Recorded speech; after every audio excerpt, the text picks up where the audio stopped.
2 Kings chapter 4. 2 Kings chapter 4.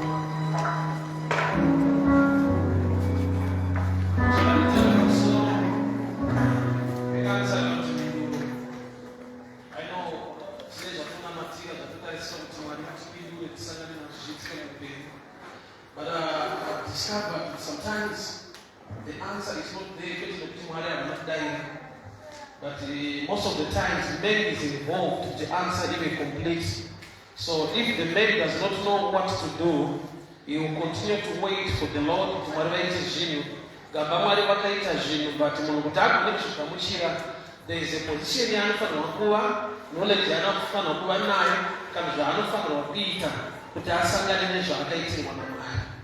Semukomana wesali mu mawuli kumwe banali mu shikawarura wani timayi waloti amala kupala kupe kwa urura kunemana kwa already paka milwa season the time the right action to do so that kuwaleza wakati kwa mara wakati.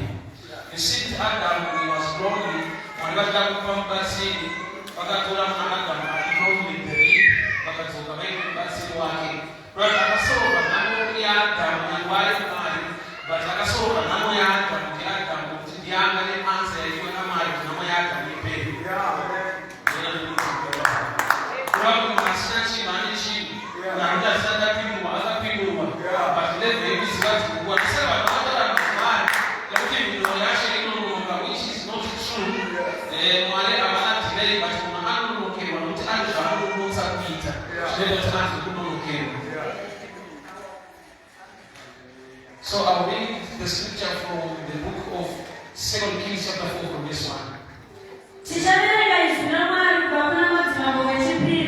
Chapter 4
verse 1.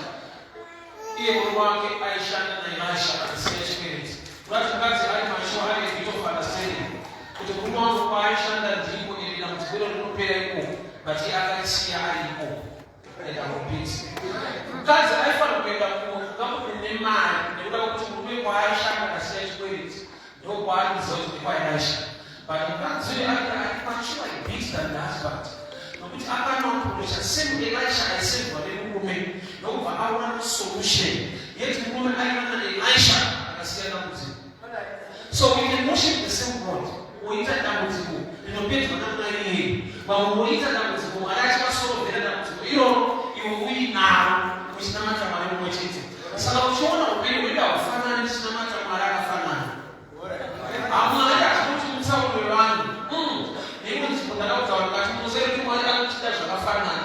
Sasa ni Mungu aiwa usiku pembeni magasiana. Hii asikuta kufanana. Tunaita uhusiano atimude zvakafanana asi iye anotiita zvakafanana. So amai vekanaona Elisha kwezvoza murume kuti vaikopindawo kuti kune zvinoshanda kuti vakafa vasingachashanda. Hakuna munhu mwari wangapadzino kuti unamate besides mwari wawakatenda kuridza naKristu Jesu ndiye mabasa ende anogonera vamwe ndiye anofanira kugonera wewewo azvinokuti anosarudza vavo orega iwewo aiwa kune dzimwe nyaya dzasikuziva but kuna mwari anoziva. So Elisha aienda umoyo aishanda naElisha the prophet akafa asiya chikwereti mukati wokwakurocha Elisha kupedza chikwereti. Saka vamwe vanotoita zvikwereti zvinosorovwa vamwe vachiita zvikwereti zvavanofa nazvo vari under the same ministry. So kuva musame church hasigara tike kuti unenge mari dzavo dzakafanana. Ndakafoira kutoro kwakapasa vanhu unati manotsi ataidiwa aitopasisa but yavere zvakaitika wandisizvo ndobva ndakuti kana chechi yemuvherero. So amai avada kuzikora ravo vaenda kumapurocha munhu wamwari. Munhu wamwari ndobva avapa equation. Vanhu vanoda kuti ukaenda kuprofita anokutaura nyaya. Kune maprofita anopa maquestions kuti asikaona ndokubva amubvunza kuti kumba kwako unei. Saka hakuna zviriko except a small jar of oil. And dambudziko ndiari kunzi kumba kunei. Mudambudziko iroro there must be something chinoshandwa nacho kupedza dambudziko iroro. Ndakadiscover munhu wese mulife ane a jar of oil. Zvimwe zvese zvinogona kupera but chiripo chisingaperi chakagadzirwa nenyasha dzaMwari. I want to show something here. Mumba mukadzi urinana yakatanga kuitika kudhaya kusvika palevel kuti paakadzere kukupira zvitini akawana zvitini community. Not the community was now dry. Vanhu vanga vari ma-empty jars. Iye akasina empty jar. Anga aine a jar with little oil. Ipapa kuti anoona kuti Mwari vane zvavakuita muupenyu hwangu haasi chaanogona kuchema kuti akasigwa chikwereti kuti aone kuti zvikwereti zvano mafuta angu haaperi. Nokuti pandadzikupira zvitini zviripo kuwana zvitini isaite kuti vamwe vapera endarokompenza. Mweya unogara kuchema nekukomplera kazhinji kumanhuriwo. Nani utapira inani anochema azvapira mushikukweshera kweshera 1000. Amene vanhu vanenge akatenderwa kuti zvekufamba ndokuti azvibvumiri society yedu. But zvirisekwa zvinofamba zvinai unofanira kuona zvakajairwa kuti zvakaoma kuperekedza kurarama mawana zvakaoma. Iyo ndolanguage yakagamuchirwa musociety yakuti zvinhu zvangu zviri right zviri kunyatsoita kune munhu chiedzera mhemo nai. So so amai vachinhu vanzi vasi kudiscover kuti kutova neoil shoma vamwe vangu hazisina vanzi vanokumbira zvitini aifanira kunotisa achingopinda mubasa kanunura mafuta aifanira kutanga abudirira mubachinamata kuti asi Mwari nyangwe murume ndisina vane varume vasho mafuta havana kushaya murume kwacho pane chakaona kuti at least I've got something in my life. The devil haadi kuti ufokase kuti zvakanaka zvekulife mako. Ada kugara uchichema nezvishoma zvisiri kufamba musha kuti utenera nechimo cheupenyu nekuva kuchema kutowana upenyu hwacho ndoupakage hombe kudarika zvakawani muupenyu. Uchazviona ukarwara valuing life more than anything else. Ukatoenda kuopa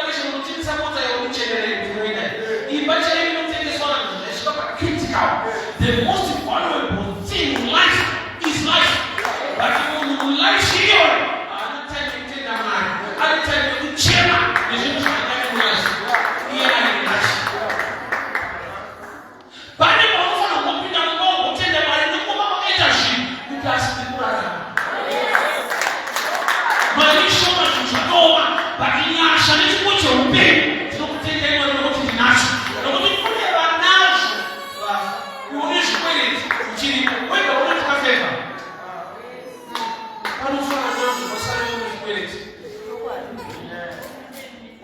Saka sometimes you overlook a small pot of oil nekuda kwokuti munhu akaakazha but paunze ndinokumbira musociety unotozvinoti vanhu vakasisina kuwana empty jar isanje kuti majazi akasi empty jars aitombocontaina something and they are now empty. Iwe munhamo yako yese there is oil available in your life. Chini chaunofana kutenga nacho mari muupenyu hwako wambomira kukompleni kutarisa chinhu asi mwari chinhu chakatiitira. So I a small jar of oil ndobva apiwa instruction. Mwamwari ane simba nemultiplication kuwana mafuta but equation yacho man is involved. Asina anointing yacho boil one vessels ila unomira zviti do not burn a few kumbira zvakawanda. Sometimes asi kukumbira mari ngeoil yari nayo ari kukumbira mari ngefaith yari nayo mwamwari. Sometimes kudera chitakuingotorwa nelevel yeoil kwete level yefaith.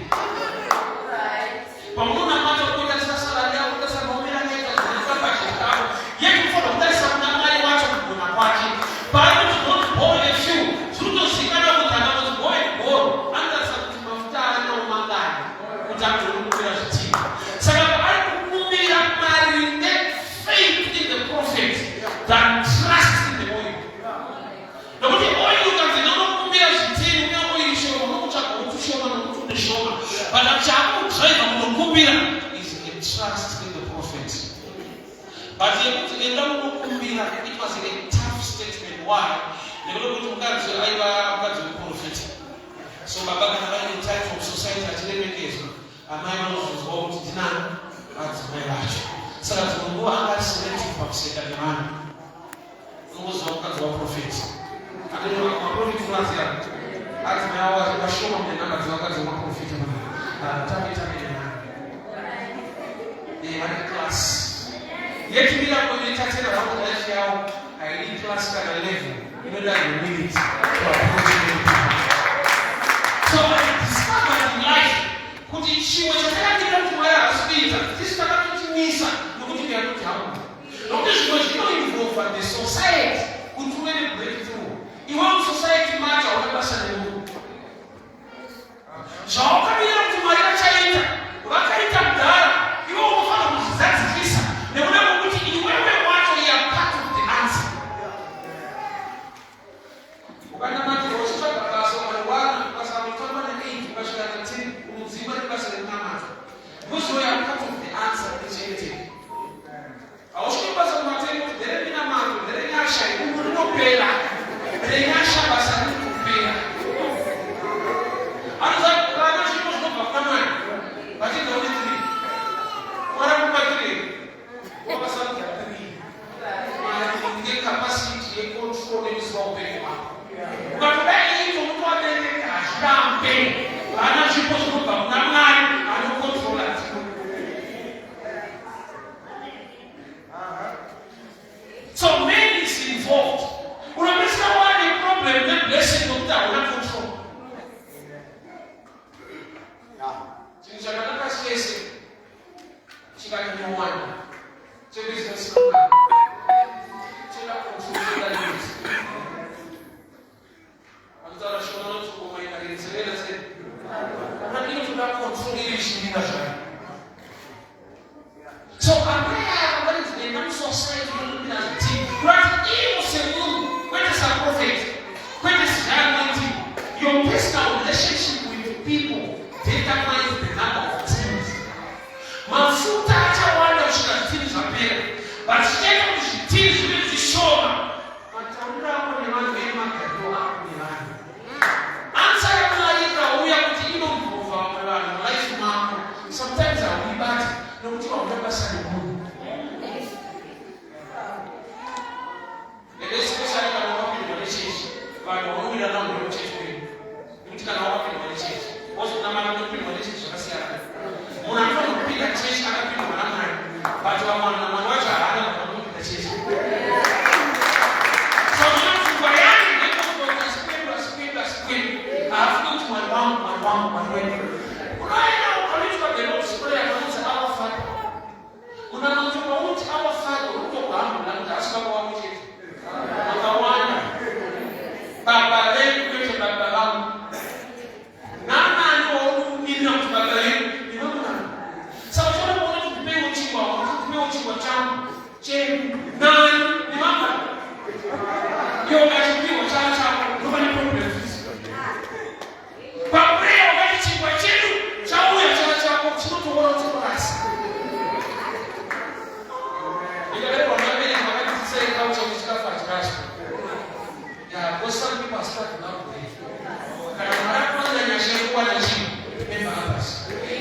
ya kule chimbo ndishaka.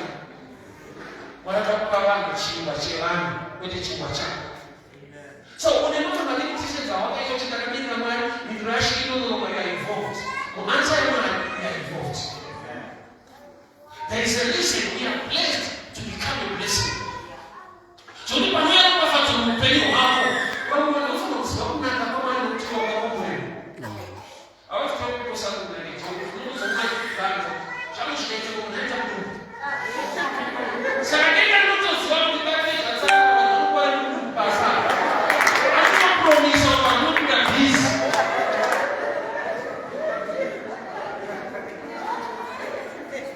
So mafuta alichopita kwetu ni zote chete, zote nini kumtawaje? But society mtawana nani? Na namba ya watu mtawana na ndio namba ya chini. Kwa hiyo namba ya chini shiriko. Wameana kupata kulipa nika. Nitakapura kama hizo. Hapo ndipo kwa mimi. Maana kama mfuaji kapela, bali mtuma kwa kuzembao.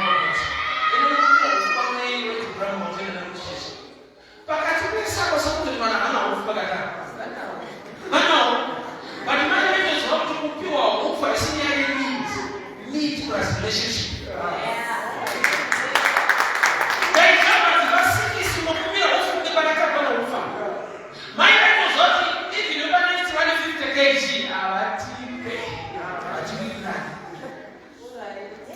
So relationship yakaba kipete need. So kati unaanza na mbele tini shakawaka. Wanapaswa kitabu Mungu kwetu kwa wanapaswa society. Chicho ya community chilimo. Anybody go back to what story ko? But no sometimes shit. Sasa ndio community atakupenda shit. Ile sasa ile ndio nakumbia inaanza kuondoa hizo.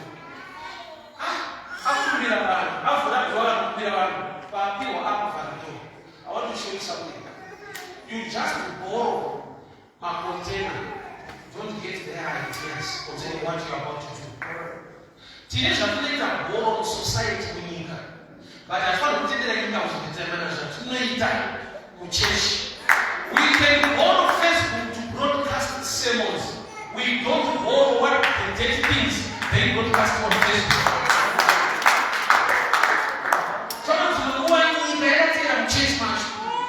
Instead of closing the door, because we borrowed from them, we must also join us. Why? Because we are still shift.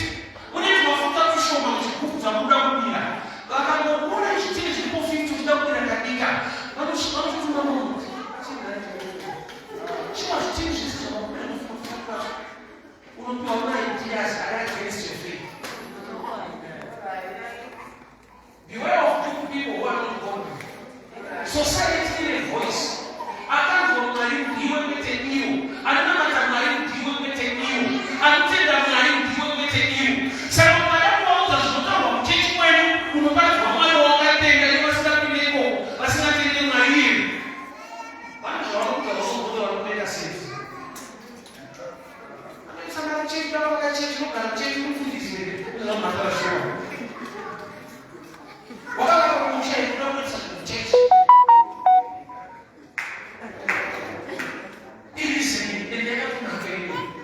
But I don't know here according to the mind of God. When I started the preaching, I started according to our 2007 Parika. A friend of mine was there too. Afterwards, the group had a far. I remember that I had to pass. I said, it was why it was not there. What about the case to know what you want to happen? I didn't do that in there. I just said, she wanted to put it on the he was a good guy who was not sent by God. So I can only say that. He had never become a man. I am so by God. I am so sure that that's not only. Then was a woman who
Was instruction that for that door.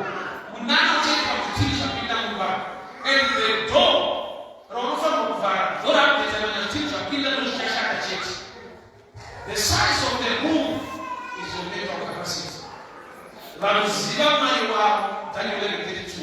vachaita mabasa makuru.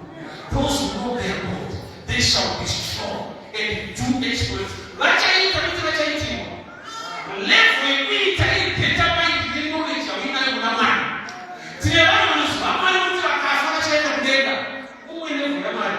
Kune umwe Mwari wekuti akataudzwa kushinda kuti upenyu hwavo huite zvakanaka. Imwe level yaMwari. Saka vanhu vakachaita makanatsaku. Tinenyika kuti akufara asi kwakazotama. Because vakatoudzwa kuti unofanirwa kunyika kuchechi kusinga zvakufara munhu. Saka vanotora mai kuti kupura so. Takakufara wewe. Saka kunokuite. Saka wakadaiwa ndinofanidza zvefara ikozokusakusa anosakufara kuchechi. Inenge mhosva kufara kuchechi. Unofanira kuchema usirious. Kana makufara unoenda munyika. Saka vanenge pamichano na Kristu rumba soga chete. Vanenge vafunga kufara kuchechi. Dzeni dzemunamatidza kufara munhu.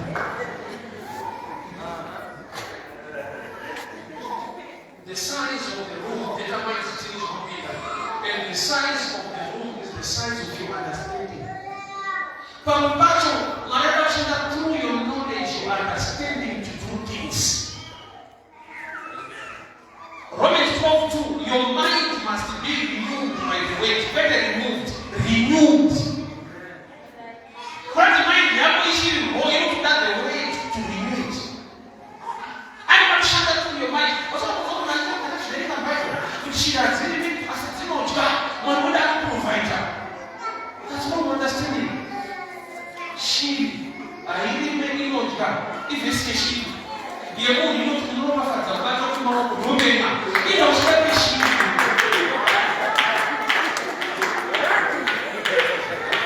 Who see your mother put on a vessel, see what my family now. But we're not, who suffer not my wife, which game, who don't think it, I'm not down. Rakati usafi I do not think. You must think it is judge game. You must think it is a game. As number mutual. You do not worry. It is a judge game. And now you do not think. Why not think that is no what I mentioned change of me, what do I say? I was about I was here. Salamatu Europe and one Baba and Shai.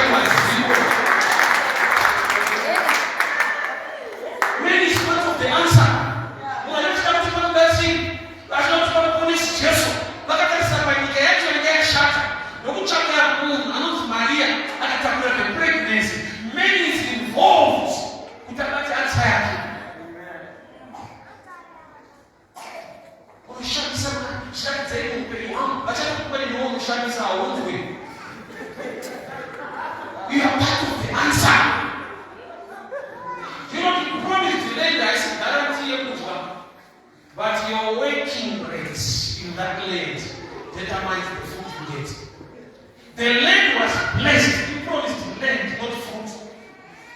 So if you don't till the land, plant the seed. Sometimes you don't want to be in a mind that's about it.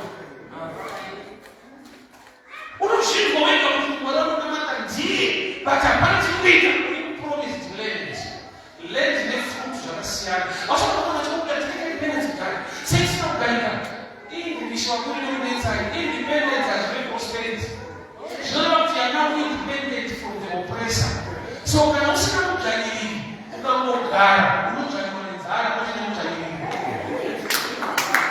independence is guarantee prosperity. Must be you about that one.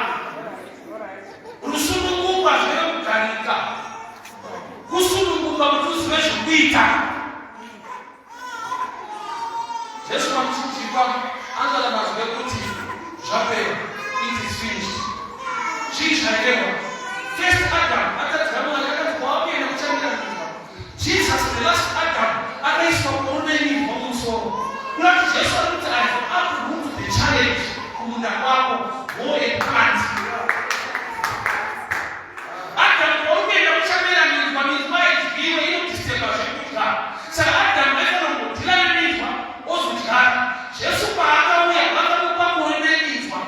Now the kingdom mind to uproot the thorns, and you must know what to do with the land. Many is part of the answer.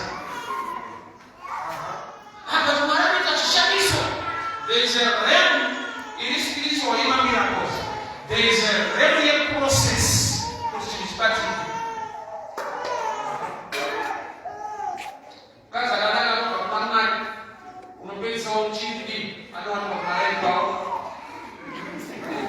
Why most of us as well don't like to hear that what we have go alifu hili kuna mambo ambayo yanatatiza.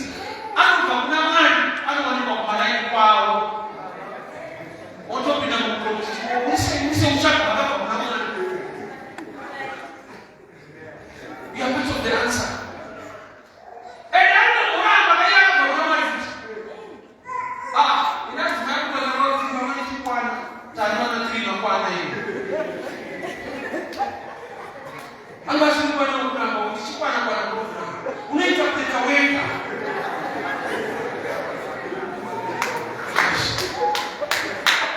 Resistance as long as you are not in the right place. Many are somebody that gets you better level. Make us like this to be. Better ever do than your own king, my own child, Maria Banashka, the name of Judah. Right place, but it was resistance. So for the Peter, go to the house and let her mind. I'm not Canaan is not James. Every Canaan in time. Why would they fighting in the promised land? No, the land is promised for you. So why are you fighting against these people? God wants you to be involved. When I enter people are even understanding what I want to do, but it's different respect for the resource. I got some people are the glass that you charge with no food. But I can share my friends and what I'm doing in the Bible. Go get to Brian Boys. Unefanya unaweza kuchizwa involved na chizwa kushitwa. So my way of so the size of the room is your mindset, your mental capacity. Kuna mata kuna vitu wanafunga. There are things hata zote msoro kuna mafuta. Mkombe unafashuka. The anointing comes upon the head, which is knowledge.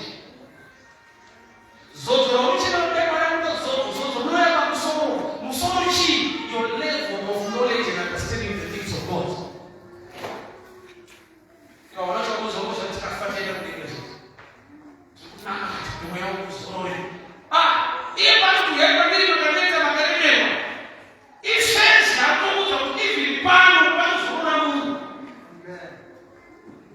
Thy will be done on earth as it is in heaven. Which means we are writing one day every lifestyle on earth. Kanoshiba kuna mtoreko, kuna mfumo wa kupenda. Aka zonza msoro na mafuta. Mkombe unafashuka. Mkombe cup system ya kupata kwako. So the anointing comes upon your head. Kana yeti hapo empty. They will never be overflow. So don't know watu wakadona. But kama ndio ndio tena. Ile pamoja na watu wanambatia ndani. See why I want to know what I want to tell you so good to the church. Someone na mimi katika ndio ndio ndio. Mukachete kwa ndio mshirika. Ile ndio ndio zaidi kuna watu wanamsikia kuna mambo hizo. Sina mali ngapi. Isi normali. But in empty head kana ina wale wazotulogani. Hakuna chineke. Kuisa full potential engine. The engine is your mind. Is your mind. Why that when you are shutting an engine, it's no funga. The more than leadership. Where is involved? But no funga na wewe cover. Sasa kifika kwa mchichi kwa. Mwalicha akatiba ni Yesu. Chaka Yesu when your hand is the cross. Where is involved? My Moses, nyame Moses abeli of Elizabeth in the papers. Bible is king ye kuka basket. Ana float and grace, ana float and basket. And change for the grace. Skill of man is involved.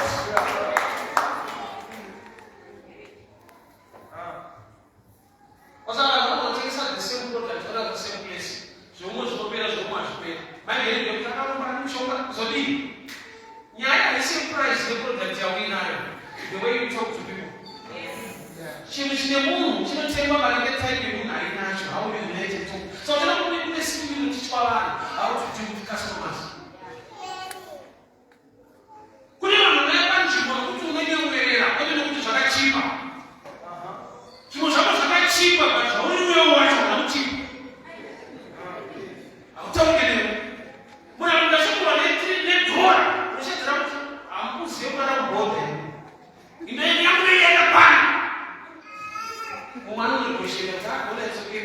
tenge. Yo sana kuna yeye boda kupita someni zote. Kama ni kama ni utandeko. Sio ile kwa sio ile hii bora nende bora hizo. But what I want to wisdom is the principle thing. The size of the room is the mental capacity of the man. So zapida muungano shatamira mnana. So wakataka kudura mafuta, mafuta mashoma. Anozaza vale kujaza kizara, lakini mafuta acha anamzara. I'll explain kwa mwanakazi. Mafuta maya isikoja naye. Ndio watu kukusha kawanda tukadule. Chao chini mashoma. But timu sasa ile msikiti sina mzara. Munana unaitika kana ichao kuna kupazimu. Increase in giving, not to kuchengeka. Mafuta mashoma yitini, anakuwa mashikini shakawanda, anatuzanza yitini, but you are sorry. Ni hapa ingine mchichachi hivi, inutanga na chibiki chako na kuja mchiko shikenu.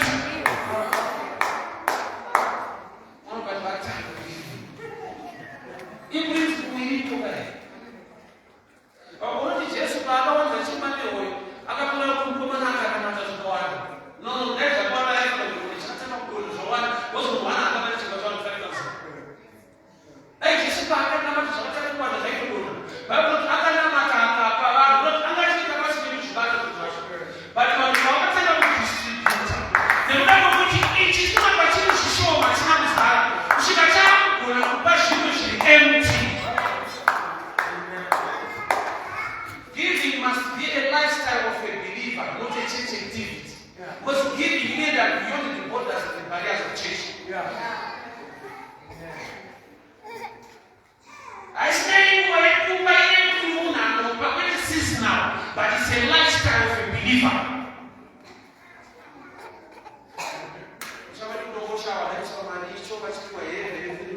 So one day, my dad and change the house. No, that's my one. But the Lava can know that I don't know. I don't know where I was going to. How does I come to teach? I'm not jail people. Don't I get it out? One neighbor showing home of what's in the head. Don't stand in a shimish. So I don't know what I was about. But that's what I was reading. And I said, the Bassa, Cooper, my life is not a poor change. But I didn't know that I said that the very last. I shall be still at the home. I'm pure man. That's my project. We don't have a little bit of money. What's that? What I see? Giving not that practice in terms of providing power for Sakapa. Can I buy you a person? They will what not use your food and what in that thing.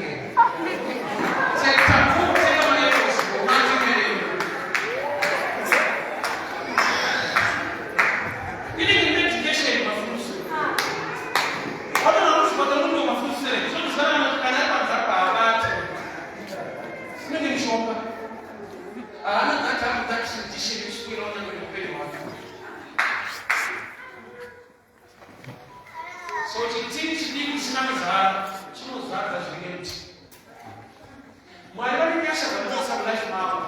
when you begin to pour out to others. Increase in each of principle in pouring out to others. Some people are empty. You want to show them. Some people are show them. And other people do not. Secret increase in always show them is to pour out to those that are empty. See, you always say, 150. Can you show what the Tanzania? What's the give you? Another Tanzania. The bomb baby was one which is one. I don't know what it's very fast. It's not that it was really easy. You don't know it. And I'm not assuming one minute. You should know such a thing as a one in the government. It's my mother that take on it's big more. It's changing.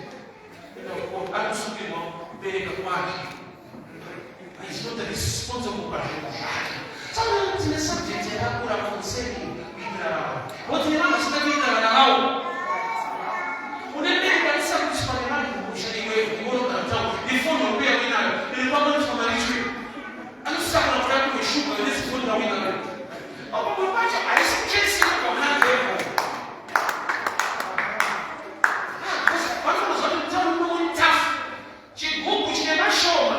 Chinabona mkuna zitini ziganti. Chinoshaka mtimoto zaata. It never show.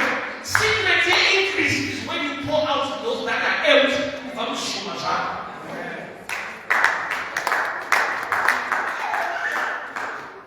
So através da nossa programação, precisou de conhecer para as times também. Quete a muito, quete para mais, quete mafuta, a lampera, chanapera jiti, ele não gostou mafuta não cabia. Quando não cabia, a pele, a gasolina a credibility, jiti. So manjas, do anu jetangaya, mafuta na bashiri ya. Mafuta na represent a blessing. The jar is you. You know you are involved. Chakaka kila siku kwa Mungu ndio shaugaika. Was the blessing in the society. Iramba waloniko. Mwana na mata no zoita kata Mungu kapenda kashani Abraham. Abraham was the three years that Abraham. One of them was God himself. When one point of money to one, conscious of him. Alone. Mwana wako kwa kitu wako ile jamani. Wako wakati ile. Bwana tunakamila na wakati wote ni sawa. Was a part of the equation. Many is involved.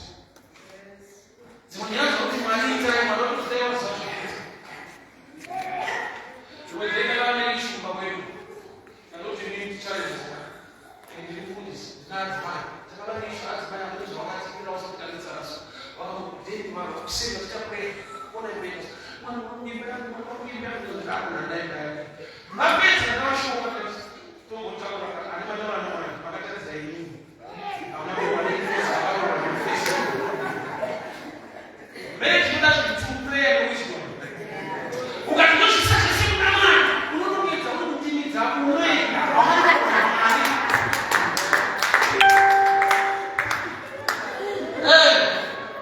Asimu ndio kwa dini kwetu mwana. Wao kama ukachema akafuka bila utsalwana ndio utata. Sababu ndio ndio shikama. In combination with prayer and wisdom. So the team knows about prayer and wisdom. If the teacher has the power, are you the right container to receive the power that is available? What's wrong with the teacher doing today? I'm talking about very rational about it. I'm just talking about that. We need to take anyone. It's the same scripture. Application only made in nine. The oil stopped. Mind over my own feet. Don't know the man. See the one who can fight. Oh, what is the matter? Shouldn't it? What is the matter? Man, yes. What is the matter? That's a man, yes. Am I a mafuta hapo? Baka tulia kuna. Sina na profit kana fanya problem. Kana watu wangeni. Unaweza kufanya msiba tatesi. Hadi ta peace na mara kwa shusha. Blessing is very tricky. Ukati kwa fazo kwa sana na pita kwa. Hata mkienda ka pride. Ni kama kabisa ukiforget kuwash. Bali kwa ukati na nachenda kuishi. Parota wakashika kwa na mata kwa. Kwete mwana. Waka uniswa na mwana. Wakashia wala wakunza wala nataka kwa wakati. Momenta tuwajei. Ipo tienda kwa president ni makini. Anataka kupata kwa chakula. A blessing was a wonder can become your God. Bila watu wanaoshika. Atakuwa uchema pesa kupata nguvu pesa. Wabaya kupata nguvu pesa za mtu tasika uwezo. Unakuwa hapo wewe uliko. Kupata kwa msomo tunafanya change. Kwa kuona kutone zoro. Bado kwa pesa. Hapo kanisa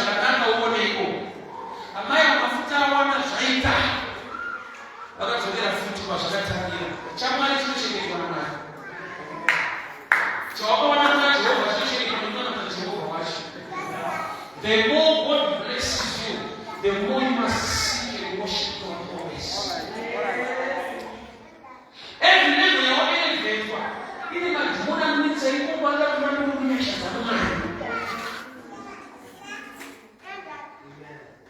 So I'm going to have to take the ice to office and I'm going to have to pass out bed. But I'm going to find my school. I'm going to get a motion. I'm going to where's somebody that don't come out? Because I'm going to put my child in the middle of the house and family. I'm going to have a glass of water. I'm not even going to be eating. Why? Anything what anything what's in the yes? You have to go to my security. Can I look at the only of the around? Because I'm ready. I can't say that. I want to grow. I'll sit straight. Then I was trying to run those around.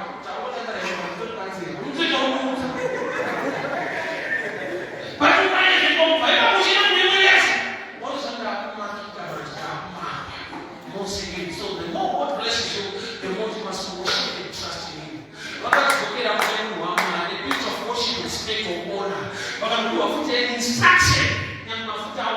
You don't come on and say, oh, this is the one of the regime. One of the breakthrough and it's not discipline, let down.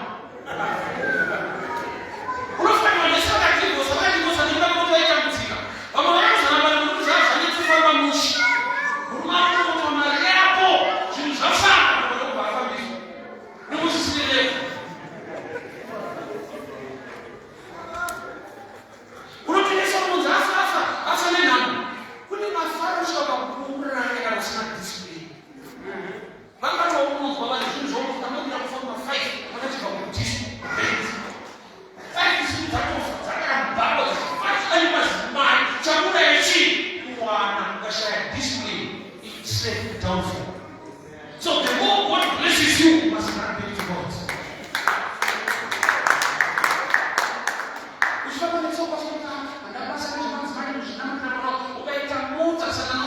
Right.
So again, I'm society.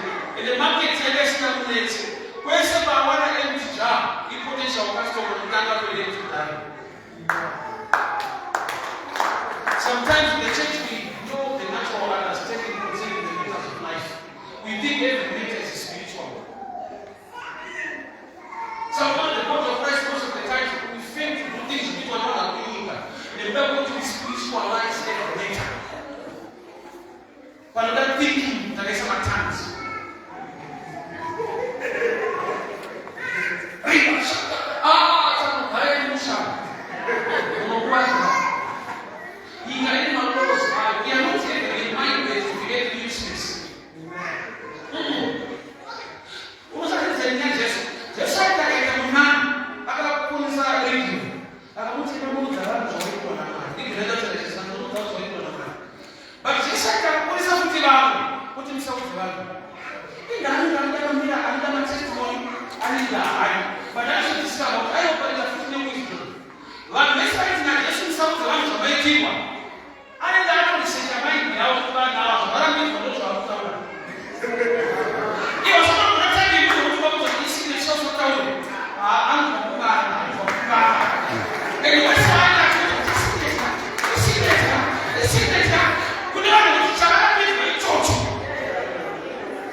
Problem yako kwa sababu Wete kushaka muda washi. I want us to pray. For the things that are part of the answer, show me what to do. Let us begin to pray. Father, we thank you for your way, we thank you for your grace and your favor. We nyasha mtele wakatele na gazeti kwa mtaele child for you. Kuomba mwezese, bali tamani sana ndini mwana. Shani bakukuta mwenye kukudulia. Show me the child for you. Help me to sharpen my character so I can help the child for before you. We nyasha mtele wakatele na gazeti kwa baba. Kuomba mwezese. I am the now for you. In the name of